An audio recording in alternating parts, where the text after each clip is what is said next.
Samuel Jackson got their first Oscars. Will Smith got an Oscar for playing the greatest role you can possibly get in the culture of the history of Oscars. I don't know if a black man has got a greater recognition for his role, because it was the most positive recognition for a role I've ever seen. Denzel Washington got an Oscar for playing a crooked cop that was a nigga. After all of those great roles he played, Halle Berry got an Oscar for playing a hoe. You understand me? Of a white dude. You know what I'm saying? Like, she had to get naked and monster ball and be the lowest, most disgusting in order to get it. Will Smith played a black father who protects his family. That instilled that genius, that love, that energy in his family. And that father, what he played, Richard played the father that needs to be emulated in society. Richard was the one, not Will Smith. If you want to look at that energy that he had for his daughters, when you talking about the reporters trying to say something, but he already seen what they was going to try to do and psychologically manipulate his daughters and the pitfalls they will have in the industry and Hollywood and on that scene, he was looking ahead. How do I protect them before they come in, try to kill their confidence and harm them? That's protection. The most beautiful story of a black father I've seen when you're talking about in recent time in the movies. And he got an Oscar for that. So now, instead of the positive portrayal of a black father being the story, you understand me? It's Wild Will. So I don't know if this was staged, but I can tell you the way things happen, man. I'm always iffy about it. Because every strong family image gets destroyed. And Will Smith and them family was a great image for a long time, that when we didn't know all their business. You know what I'm talking about? So I think that we, it's one thing to enjoy a slap. I slap people. Not recently. I don't choose violence like that. I'm just saying I will in a situation of disrespect. I just want you to all understand that. So, but at the same time, I can look at the higher level of critique and why our women are disrespected and why our black men are targeted. You understand me? We killed every single day because there is no value on black life and nobody is coming to avenge us. That's it. You know what I'm talking about? And they're easily justify taking a black man out that household. But I say the one thing I will say, when it comes to the brand of Will Smith getting his masculinity back, I think he felt emasculated and that he needed to do that if it wasn't staged. But the man would have had to got tired of the issues with everybody ripping his family open, from Willow to his son to his wife. And I feel like the psychoanalyzation that I look at it is that Will Smith he was playing the character of a real father that protected his family. And I think he felt guilty for not being the actual character, that he had to jump out himself to play a real black father that protects his family. And I think he wants to keep that character. He don't want to go back to being Will Smith when the role that you got played for, that you being celebrated for, is being a real black father that protects and steals and protects his family for the industry and the pitfalls and the devils. So I can see how, damaging that can be to a person's ego and pride and thought process when you have to play a role of the type of father you wish you had. Because in his book, as Charlemagne the God said, he said that he felt like a coward his whole life because his mother had got beat by his father. Domestic violence. You understand me? So you got to understand what's happening from a 360 perspective. The slap is one thing that happened. It just opens up the conversation on the reality, and we don't know how to have a proper dialogue about these things. So all we know how to do is laugh and make fun. That's something that happens. Now let's assess what's happening and what's the backdrop of reality. You know what I'm talking about? And why that's more celebrated than a man standing up for his integrity, because at the end of the day, I like the fact that Chris Rock ain't get the police involved. That's solid. At the same time, if I'm Chris Rock, ain't no professionalism. We throwing hands in any instance and situation. What am I holding professionalism for? I just got slapped in front of the world. So that's why all men need to train in case something like that happen. You know what I'm talking about? Don't never let nobody do that to you. I don't care what you said, what you got going on. Never let nobody slap you. There's no justified reason on the planet Earth that any man on the planet will let another man slap him. I don't care what I've said, what I've done, what's going on. It's no reason that you get to slap me and I'm apologizing. I don't want that to be a thing. You know what I'm talking about? Hell no. So all of that, the bigger person stuff, forget all of that. That's out the window with me. You know what I'm talking about? So I'm just gonna say that too, because I don't like that projection that, oh, Chris did the right thing. Nah. The right thing is defending yourself. It's, the right thing is defending yourself in any and every situation. I just wanted to let y'all know that. I'm not celebrating that. The biggest thing that I'm celebrating is the fact that he said, I ain't calling. I don't even know if he said he's not going to call the police. That might be fake. I don't know. You understand me? Because there's a lot of fake propaganda going around. You feel me? But I just wanted to give y'all that higher level observation because it's easy to go to the lowest common denominator, and that's violence. You feel me? But the reality of it is while we looking at each other as the biggest enemies, man, they snatching up our women left and right. Go look at every powerful black woman that's in a seat of power. There's a white man behind her, not a black man. Cory Booker might have been standing up for the sister that's about to be on Supreme Court justice, but she going to home to make a family with that white man. So how we go claim that we standing up and doing something if our women that get in power, that get into this world, they can't wait. You understand me? And when they want to feel like they want to achieve something in this world, it's too many of them crossing over to that side. Why every black woman in political power got a white spouse? I want y'all to think about that for a second. So there are roles that's being flipped, and these are women that are in positions of masculinity and power, and they go get a white man for that.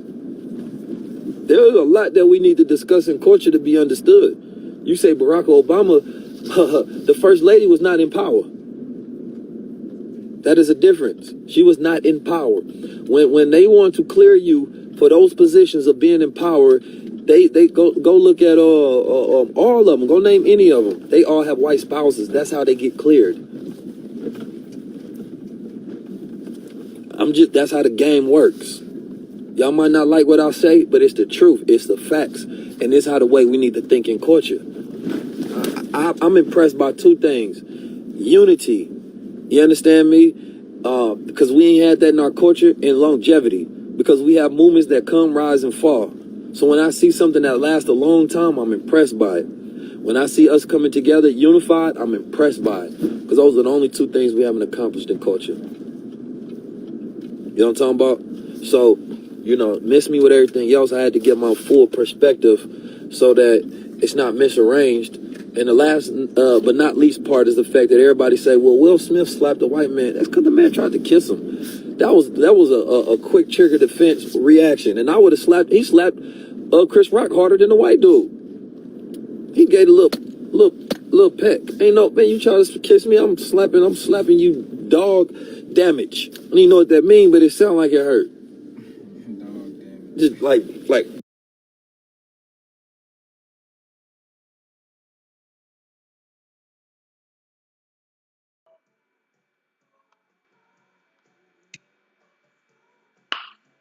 Hey everyone, it's here. Tonight is going to be very interesting. Reason being is because we're gonna go into some other stuff on this live. I said I was gonna do it on another one, but I'm just gonna stay on here and do everything on this one live. I hope everyone had a wonderful day. Yes, yes, yes. So what I'm going to do is I'm going to reread chapter 11 because that's where I left off here. And that's going to be the only chapter I read tonight because I want to dive in some other stuff tonight because it is very, very imperative that we understand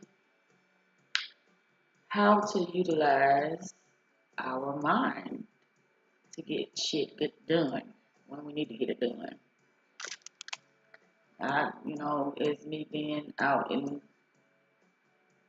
society and me trying to interact with others, I keep saying this because it's the truth. It's the scary, scary place because there's so much manipulation. It's so much manipulation going on out here. And if you're not aware of what it looks like, then you can get caught up in a lot of those frequencies, the manipulation frequencies. Yes, yes. So, with that said, let's dive in it. Yes, yes, yes. Let's dive in it. Let me see where I want to go though. Let me see. We are here. Mm-hmm. Everything is turned up. Make sure we turned up so y'all can hear me. Yeah, everything is turned up. So let's dive in this chapter so we can get on to the juicy good stuff. Yeah, yeah, yeah. Okay, we on chapter 11, breaking out of the middle class. It says, please don't take offense at what I write in this chapter. I know many of you have spent your whole life trying to get to the middle class, and I'm about to tell you, it is the wrong goal. Have an open mind. I'm going to write an entire book on this topic one day, but for now, let's just think about breaking out what I call the middle class mentality. I believe I can make the case that the middle class is the group hurt most by its members' thinking and action, leaving themselves to be the most susceptible to insecurity and pain. Although this is a group that many people aspire to be a part of, it's also the group that seems the most trapped, manipulated, and at risk. Is the middle class really as good as status as you've been made to believe? Do you even know what it means to be middle class or what puts a person in the group? Before you make a decision about where you are going or the group you are striving to belong to, it would be wise to inspect the statistics of that group, the incomes of the middle class. Let's get into some numbers. Reports from Wikipedia and the 2008 census suggest that, okay, this book was written, I believe, in 2011. So that's why they're using the 2008 census. The 2008 census suggests that the middle class income range is somewhere between 35,000 to 50,000 per year. Read another set of studies, and these figures are between 22,000 and 65,000 per year. It is no secret that it would be extremely difficult to live on either of these income levels in an urban area like New York or LA, much less feel financially secure. This experience is not what most people would consider a desirable situation. The middle class is further divided into the upper and lower middle class. The upper middle class usually consists of people who have substantial assets and household earnings of over 1 million per year. Although there is nothing to substantiate what makes 1 million the mark. I guess it just sounds good. Most people consider 1 million to be a lot of money until they have it. Then they realize that it doesn't go very far, since a person's decision and consideration tends to change once he or she enters a new income bracket. People in the supposed upper middle class occupy notably higher positions in their office and are considered financially more stable than many of their peers. This may very well be the case until any sort of economic destruction occurs. Then we tend to see that even this group is unprotected. Admittedly, members of this group should experience a considerable rise in their income due to the economic growth of the nation in good times. They have higher disposable income than many of their counterparts in the lower middle class, which consists of people who have basic educational qualifications and annual income of between 30,000 and 60,000. The lower middle class constitutes a large part of our country's total population. This set frequently struggles to reach the upper middle class level. However, when economic hardship takes hold, everyone gets pulled down. A client of mine recently asked me via text message on the 26th of a recent month, Grant, I have to net 10,000 to keep my doors open this month. How can I do this? I happened to get his message during a Sunday football game. So I asked him, are you watching the game today? He texted me back, yes. I then replied, what are you doing taking a Sunday out to watch the game? You should be out distributing flyers, spending every second of every hour trying to create income and access of what you need. And by the way, you need 100,000 in net profits, not 10,000. Sunday, he responded, is a day of rest. Oh boy, I shot back. It is for those that work the other 6 days. The Lord wasn't talking to the people who are short on funds and haven't earned the day of rest. So turn off the game, get off your couch, and go get the money you need.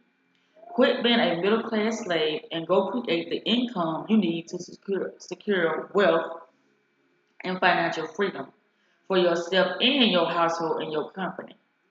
I think he got the message. My client is at risk because he has been operating based on what he needs and therefore is just getting by. Unfortunately, this middle class mentality would not create financial security. The banks dried up on him. He could no longer depend on credit for his cushion, and he can now depend only on his actions. This is the problem with many members of the middle class. They go after what they deem necessary rather than ever going really big. Most people believe that a comfortable middle class life includes clothes, a house, a few cars, vacation, vacation time, maybe an upper management position, and some money in the bank. However, depending on the period in history to which we're referring, the term middle class has had a variety of meanings, many of which have been and still are quite contradictory. It has referred to the class of people between peasants and nobility, whereas other definitions suggest that the middle class had enough capital to rival nobles. We've clearly come a long way from that meaning today. For example, in India, the middle class is considered to be those who reside in an owner-occupied property, whereas a blue-collar job makes you middle class in the United States. And in Europe, that makes you a member of the working class. An important distinction that I like to make is my own reference to middle class as a mindset rather than an income level. Someone who makes 1 million a year may still adopt middle class thinking and action. It is more of a mentality that creates the trap that will fail you. The middle class is, in large part, a goal that will not provide you with what you truly want. It is middle, normal, or average. It is middle, normal, or average. Synonymous with the term we've already deemed as highly unattractive. But what does middle class mean to most people nowadays? In February 2009, authoritative weekly publication, The Economics, announced that over half the world's population now belongs to this group as a result of rapid growth in emerging countries. The article characterized middle class as having a reasonable amount of discretionary income and not having to live from hand to mouth as the poor do. It was defined as beginning at the point where people have roughly a third of their income left for their discretionary spending after paying for basic food and shelter. However, almost no member of today's middle class has one third of his or her income left for discretionary income. This group is currently being hammered by something called the middle class squeeze, a situation in which increases in wage fail to keep up with inflation for middle income earners. At the same time, the phenomenon fails to have a similar impact on the top wage earners. And to add to that fact, that much of the supposed middle class wealth has come from assuming debt in home equity calculations that were more ink than real money. Persons belonging to the middle class frequently find that their dependence upon credit, excuse me, worsened by the collapse of the housing market, prevents them from maintaining a middle class lifestyle, making downward mobility a threat to counteract aspirations of upward mobility. This is the gravity, resistance, and unexpected conditions I mentioned earlier. This group then experienced middle class income declining as jobs are lost. And for the first time in our history, we are seeing more men lose jobs than women because higher paid males are being let go in favor of keeping their less expensive counterparts. At the same time, the prices of necessary items such as energy, education, housing, and insurance continue to increase while wages decrease. This kind of squeeze always affects the largest group of people in a given population. The wealthy don't depend on income and debt, and the poor will receive help for which the middle class don't qualify. For most people, being middle class means having a reliable job with fair to good pay, consistent health care, a fairly comfortable home in a nice neighborhood, a good education, whatever that means, for one's children, time off for vacation that is highly valued, and money in a 401k that is growing and allowing for a decent retirement. Yet all of this taken for granted for so long is now in turmoil thanks to a housing implosion and credit collapse.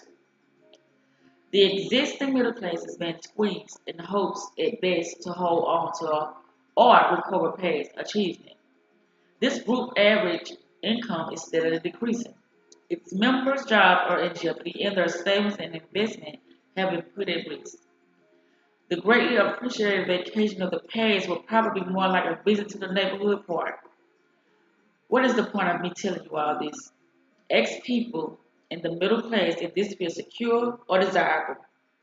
And although they may claim that they are grateful not to be poor, they will likely tell you that they feel more like a member of the working class than the middle class. Consider as well the fact that the dollar is worth less today than it was yesterday and will be worth even less tomorrow. Someone who's making 60,000 a year pays 15,000 in taxes. Wow. If that person is lucky, he or she is left with 45,000 a year, which is really worth only 32,000 for a home, schools, insurance, food and car payments, fuel, medical emergencies, vacations, and savings. Does this sound desirable to you? Middle class was a dream sold to countless Americans as a good goal towards which they should strive. Yet in reality, it is really old, only close to good, and probably better described as a mousetrap with a big fat piece of cheese on it. I contended that the middle class is the most suppressed, restricted, and confined psycho. No, I think it's socioeconomic demographic in the world. Those who desire to be a part of it are compelled to think and act in a certain way, where just enough is the reward. The idea that one would only have enough to be comfortable or adequately satisfied is a concept that has been sold by the educational system, the media, and politicians to convince an entire population of people to settle instead of strive for abundance. However, it only takes a bit of waking up to discover that it is a promise without fulfillment. Today, the wealthiest 5% of people control 80 trillion, which is more money than has been created in the history of mankind. If you knew that you had the same energy and creativity to make it to the next level, would you give it a try? Okay, so I'm done with this. So here's what I'm gonna do. I'm going to end this live right here, and we're gonna start. And this obsession. Obsession isn't a disease; it's a gift. So what I'm gonna do, I'm gonna come back on here, probably around about 10:45, and what we're gonna be doing is we're gonna read how the mind makes the man, and we're gonna read something out of this book right here that I got that is called Money Magic. No, this is gonna be good, y'all. I've been glancing over this book. This is gonna be a good book. Money magic, practical wisdom, and empowering rituals to heal your finances. And we're gonna get into this tonight, y'all. Yes, we are. Now I'm not sure what chapter. That's why I said I should be back on around by 10:45, and I should have everything together for y'all. So I'll see y'all in a minute.